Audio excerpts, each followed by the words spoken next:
Hello. आज हम अंग्रेजी उच्चारण की एक बहुत ही आम उलझन को सुलझाने वाले हैं। जी हाँ, आज हम मिलकर सी और सीएच के उच्चारण की इस पहेली को हमेशा के लिए हल कर देंगे। कभी सोचा है कि ऐसा होता क्यों है? देखिए, सिटी में सी की आवाज स जैसी है, लेकिन कट में वही सी क बन जाता है। ये अंग्रेजी सीखने वालों के लिए एक बहुत कॉमन कन्फ्यूजन है, पर घबराने की कोई बात नहीं। इसे समझने का एक बहुत ही आसान तरीका है। तो इस प्रोनाउंसिएशन पजल को सॉल्व करने के लिए हमारा रोड मैप कुछ ऐसा रहेगा।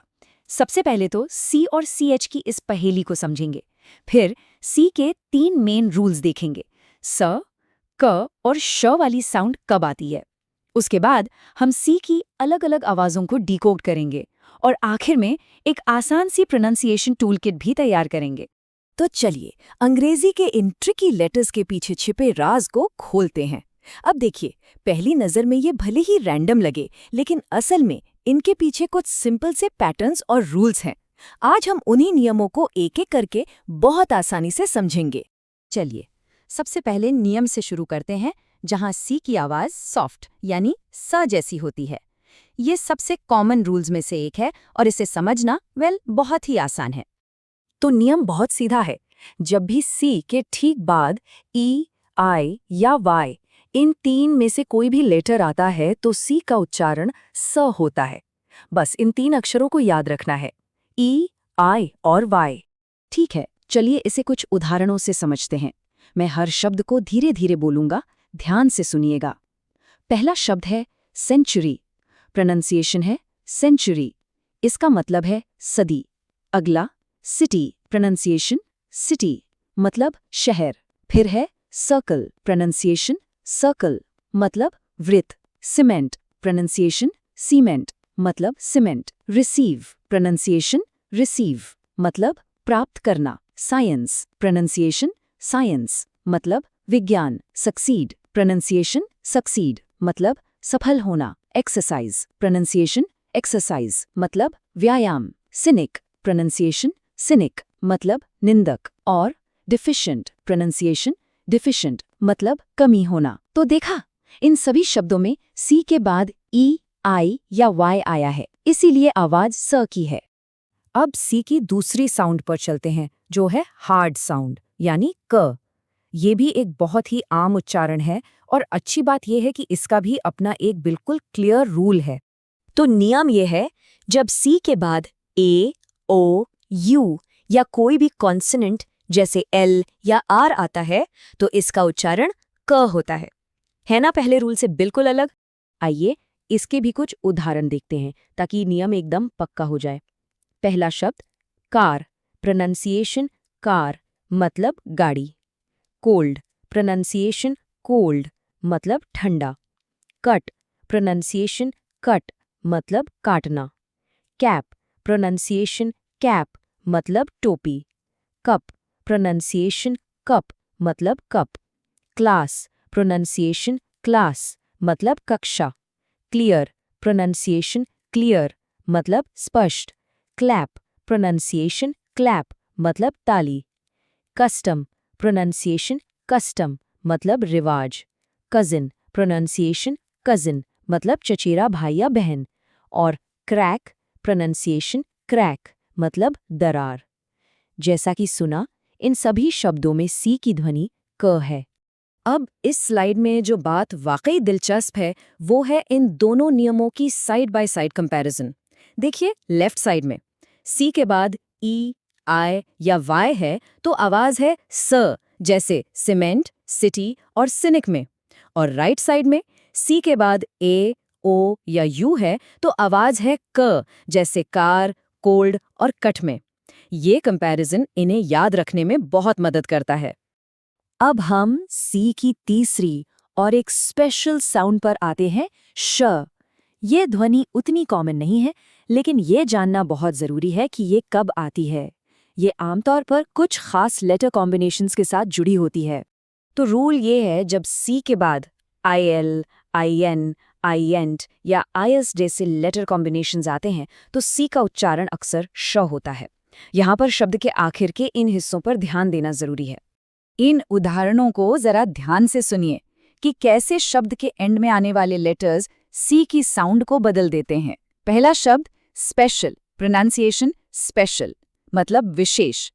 मैजिशियन, प्रोनाउंसिएशन मैजिशियन, मतलब जादूगर। ऑफिशियल, प्रोनाउंसिएशन ऑफिशियल, मतलब आधिकारिक। सफिशिएंट, प्रोनाउंसिएशन सफिशिएंट, मतलब पर्याप्त। प्रेशियस, प्रोनाउंसिएशन प्रेशियस, मतलब कीमती। प्रोफिशिएंट, प्रोनाउंसिएशन प्रोफिशिएंट, मतलब दक्ष। कॉन्शियस, प्रोनाउंसिएशन कॉन्शियस, मतलब सचेत। अप्रिसिएशन, प्रोनाउंसिएशन अप्रिसिएशन, मतलब प्रशंसा। एम्बिशियस, प्रोनाउंसिएशन एम्बिशियस, मतलब महत्वाकांक्षी। और इनसफिशिएंट, प्रोनाउंसिएशन इनसफिशिएंट, मतलब अपर्याप्त। इन सभी में सी की ध्वनि श है। तो सी की पहेली तो हमने सुलझा ली। अब चलिए अगली चुनौती पर चलते हैं, जो है सी। सी की तरह ही CH की भी एक से ज्यादा ध्वनियां होती हैं, लेकिन अच्छी खबर ये है कि इन्हें समझने में भी रूल्स हमारी मदद करते हैं। च की सबसे आम ध्वनि है च। इसका नियम काफी सरल है।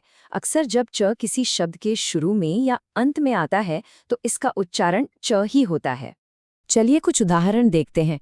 पहले वो शब्द जहां च शुरू में आता है, जैसे चेयर, प्रोनंसिएशन चेयर, मतलब कुर्सी। चाइल्ड, प्रोनंसिएशन चाइल्ड, मतलब बच्चा। चेंज, प्रोनंसिएशन चेंज, मतलब परिवर्तन। चॉकलेट, प्रोनंसिएशन चॉकलेट, मतलब चॉकलेट। अब देखते हैं वो शब्द जहां च अंत में आता है, जैसे कैच, प्रोनंसिएशन कैच, मतलब पकड़ना। ब्रांच, प्रोनंसिएशन ब्रांच, मतलब शाखा। टच, प्रोनंसिएशन टच, मतलब छूना। लंच, प्रोनंसिएशन लंच, मतलब दोपहर का भोजन। और कोच, प्रोनंसिएशन कोच, मतलब प्रशिक्षक। इन सभी में ध्वनि साफ तौर पर च है। अब च की दूसरी ध्वनि पर आते हैं, जो है क। ये थोड़ी मुश्किल लग सकती है, क्योंकि ये नियम अक्सर उन शब्दों पर लागू होता है जो ग्रीक लैंग्वेज से लिए गए हैं। ये बात याद रखने से इसे पहचानना आसान हो जाता है। ये नियम अक्सर ट्रिकी लगता है, इसलिए इन सभी उदाहरणों को बहुत ध्यान से सुनिएगा। केओस, प्रोनंसिएशन केओस, मतलब अराजकता। कैरेक्टर, प्रोनंसिएशन कैरेक्टर, मतलब पात्र। केमिस्ट, प्रोनंसिएशन केमिस्ट, मतलब रसायनज्ञ। एक, प्रोनंसिएशन एक, मतलब दर्द।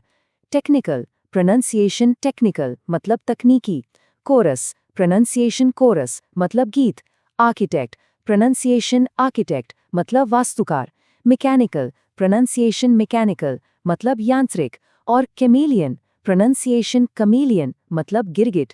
याद रखें, यहाँ CH की ध्वनि क है, च नहीं। और अब CH की तीसरी और आखिरी ध्वनि श। ये ध्वनि उन शब्दों में पाई जाती है जो खास तौर पर फ्रेंच भाषा से अंग्रेजी में आए हैं, इसीलिए ये शब्द सुनने में थोड़े फैंसी लगते हैं। इस सॉफ्ट श साउंड को पहचानने के लिए इन सभी उदाहरणों को ध्यान से सुनिए। शैग्रिन, प्रोनंसिएशन शैग्रिन, मतलब चिड़। Champagne, pronunciation champagne. शिक, प्रोनंसिएशन शिक, मतलब फैशनेबल। शोफर, प्रोनंसिएशन शॉफर, मतलब चालक। शैंडेलियर, प्रोनंसिएशन शैंडेलियर, मतलब झूमर। कैशे, प्रोनंसिएशन काश, मतलब गोपनीय स्थान। शराड, प्रोनंसिएशन शराड, मतलब नाटक। और शाले, प्रोनंसिएशन शाले, मतलब पहाड़ी निवास। इन सभी फ्रेंच शब्दों में CH की ध्वनि श है। तो अब हम आ गए हैं अपने अंतिम खंड पर। यहाँ हम इन सभी नियमों को एक साथ रखेंगे ताकि प्रैक्टिस करने के लिए एक प्रैक्टिकल समरी तैयार हो जाए। तो सबसे जरूरी बात क्या है, चलिए जल्दी से रिवाइज करते हैं। पहला, C के बाद E, I या Y आए तो स। दूसरा, C के बाद A, O, U या कोई कॉन्सोनेंट आए तो क। तीसरा, C के बाद IAL जैसे स्पेशल एंडिंग्स हों तो श। और चौथा, CH की 3 ध्वनियां हैं, च जैसे चेयर में, क जैसे केओस में, और श जैसे चिक में। बस ये है आपकी प्रोनंसिएशन टूलकिट। एक बात हमेशा याद रखनी है, प्रैक्टिस मेक्स परफेक्ट। इन नियमों को जोर से पढ़ने की कोशिश करें और जब भी कोई नया शब्द देखें तो ये सोचने की कोशिश करें कि उस पर कौन सा नियम लागू होता है। इन नियमों और अभ्यास के साथ प्रोनंसिएशन में निश्चित रूप से बहुत सुधार होगा। तो अंग्रेजी उच्चारण की अगली कौन सी पहेली है जिसे हमें मिलकर हल करना चाहिए? अपने विचार हमें जरूर बताइएगा।